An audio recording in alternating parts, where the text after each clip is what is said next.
This question comes from Eric Rogers, who asks, how did World War I start? Well, it all started when the Fire Nation attacked. Wait, wrong war. But seriously, you might think the answer is simple. It started when Archduke Franz Ferdinand was killed. And yes, that shooting in 1914 was the spark. But sparks only matter if there's fuel. And Europe at the time was loaded with fuel. Rivalry, pride, and armies waiting for a fight. But before we dive in, drop your questions in the comments about any topic you'd like us to explore in future videos. We might just pick yours next. Let's rewind to the early 1900s. Europe was like a neighborhood full of powerful, proud neighbors, each with their own ambitions.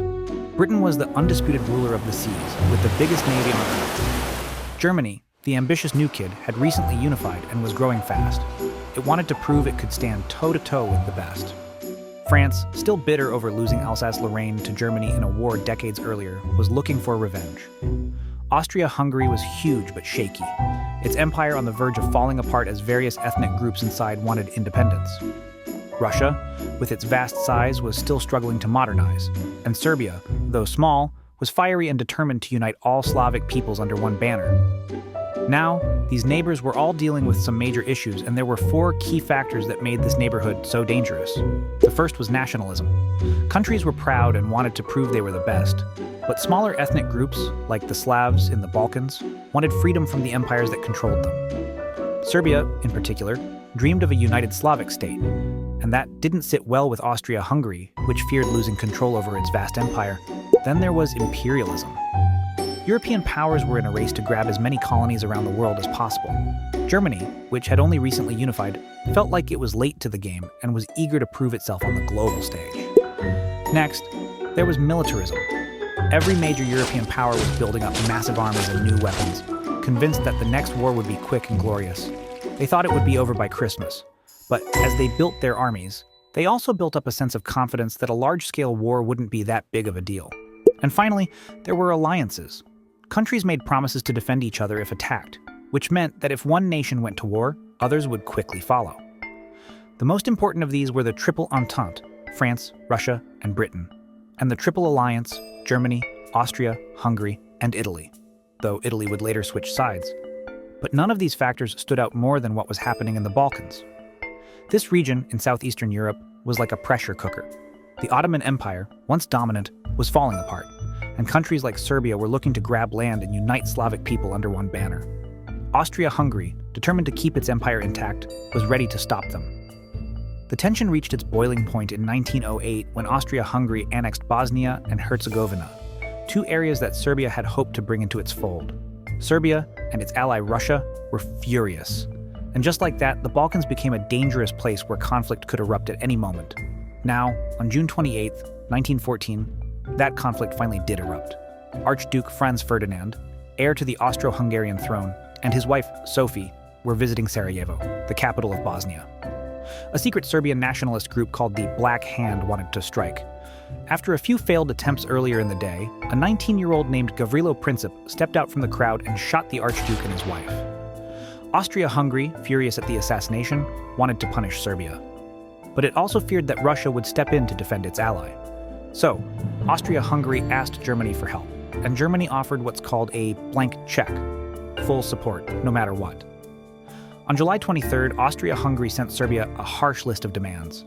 They wanted to investigate the assassination, shut down anti-Austrian groups, and even allow Austria-Hungary to interfere in Serbia's government. Serbia accepted most of the demands, but the ones that would compromise its independence, it refused. On July 28th, Austria-Hungary declared war on Serbia, and that's when the dominoes started falling. Russia, allied with Serbia, began to mobilize its army. Germany, fearing that Russia would come to Serbia's aid, declared war on Russia on August 1st. France, bound by treaty to Russia, found itself at war with Germany just 2 days later. Germany, hoping to defeat France quickly, invaded Belgium on August 4th to bypass French defenses, but this violated Belgium's neutrality.